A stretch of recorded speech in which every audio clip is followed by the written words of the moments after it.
നമ്മളിന്ന് ഉണ്ടാക്കാൻ പോകുന്നത് ഒരു അപ്പവും മുട്ട റോസ്റ്റാണ്. അതിലേക്ക് 2 മുട്ട, ഞങ്ങൾ 2 പേരേ ഉള്ളൂ. അപ്പോൾ 2 മുട്ട, ഒരു തക്കാളി, 2 വലിയ സബോള, 2 അല്ലി വെളുത്തുള്ളി, 3 പച്ചമുളക്, 2 കഷ്ണം ഇഞ്ചി. മുട്ട നമ്മൾ ഇതാക്കാൻ വെട്ടി പുഴുങ്ങാൻ വെച്ചിരിക്കണം കേട്ടോ. വെള്ളം ഒഴിച്ച് കുറച്ച് ഉപ്പ് ഇട്ടിട്ട് വെളുത്തുള്ളി, ഇഞ്ചി ഇതൊക്കെ കഴുകിയിട്ട് വെച്ചതാണ്, പച്ചമുളക്, കുറച്ച് പെരിഞ്ചീരകം. ഇത് നന്നായിട്ടൊന്ന് മിക്സിയിലിട്ടിട്ട് ചതുക്കുക. മിക്സിയിൽ ചതുക്കി എടുത്തിരിക്കുന്നു. ചോപ്പറാണിത്. അതിലേക്ക് നമ്മൾ ഉള്ളി ഇതാക്കിയിട്ട് നല്ല ചെറുതാക്കിയിട്ട് മുറിക്കണം.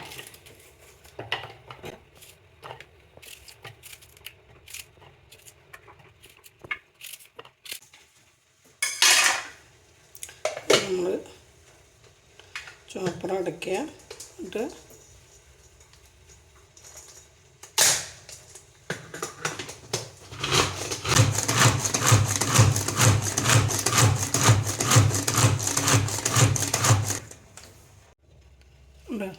ഉള്ളി ചോപ്പ് ചെയ്ത് കഴിഞ്ഞാൽ അതിലേക്ക് തന്നെ നമ്മൾ തക്കാളി ഒന്ന് ചോപ്പ് ചെയ്യാം.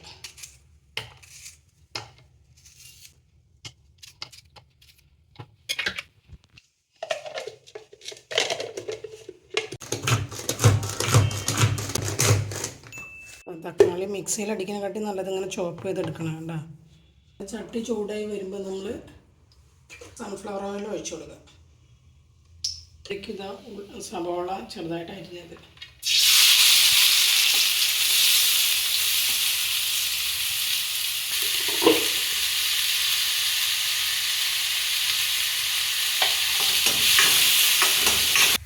അപ്പത്തിന് വേണ്ടിയിട്ട് ഇന്നലെ മാവ് അടിച്ച് വെച്ചതാണ്. കുറച്ച് ഞാൻ ഒരു പാത്രത്തേക്ക് മാറ്റിയതാണ്.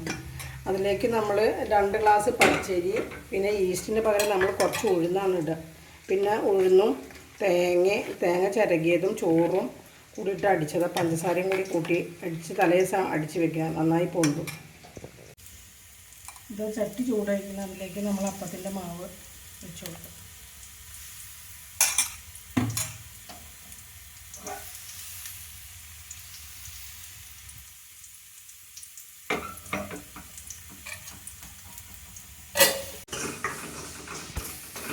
ഉള്ളി നന്നായി വഴറ്റി വന്നിരിക്കുന്നത് അതിലേക്ക് നമ്മൾ ഇഞ്ചി, വെളുത്തുള്ളി, പച്ചമുളക്, പെരുംജീരകം, അതായത് വലിയ ജീരകം ചതച്ചതും കൂടി ഇട്ട് കൊടുക്കുക.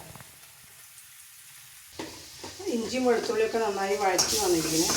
മഞ്ഞൾപ്പൊടി, മുളക് പൊടി കുറച്ചിട്ടാൽ മതി, കാരണം നമ്മൾ പച്ചമുളക് ഇട്ടിരിക്കണം. മല്ലിപ്പൊടി,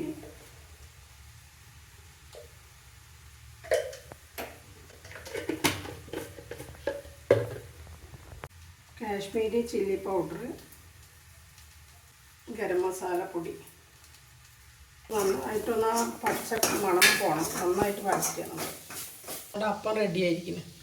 നല്ല നൈസായിട്ട് തക്കാളി ഇട്ട് കൊടുക്കുക. തക്കാളി നമ്മൾ നേരത്തെ ചോപ്പ് ചെയ്ത് വെച്ചില്ല, അതിട്ട് കൊടുക്കുക. ആ തക്കാളി ചോപ്പ് ചെയ്ത് ഇതിലെല്ലാം കുറച്ച് വെള്ളം എടുത്തിട്ട് അതിലേക്കാണ് ഒഴിച്ച് കൊടുക്കുക. ഇനി നമ്മൾ ഒന്ന് അടച്ച് വെക്കണം.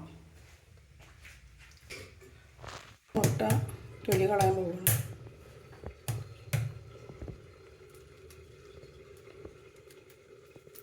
മല്ലിയില സ്പ്രിംഗ് ഓണിയനും കൂടി ചെറുതാക്കിയിട്ട്, സ്പ്രിംഗ് ഓണിയനൊരു ടേസ്റ്റിന് വേണ്ടിയിട്ട് ഇവിടെ ഉള്ളതുകൊണ്ട് ഇട്ടതാണ് കേട്ടോ. അത് വേണമെങ്കിൽ ഇട്ടാൽ മതി.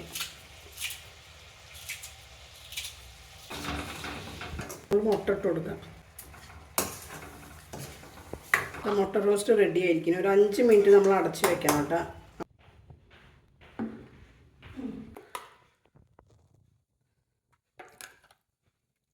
ബ്രേക്ക്ഫാസ്റ്റാണ്.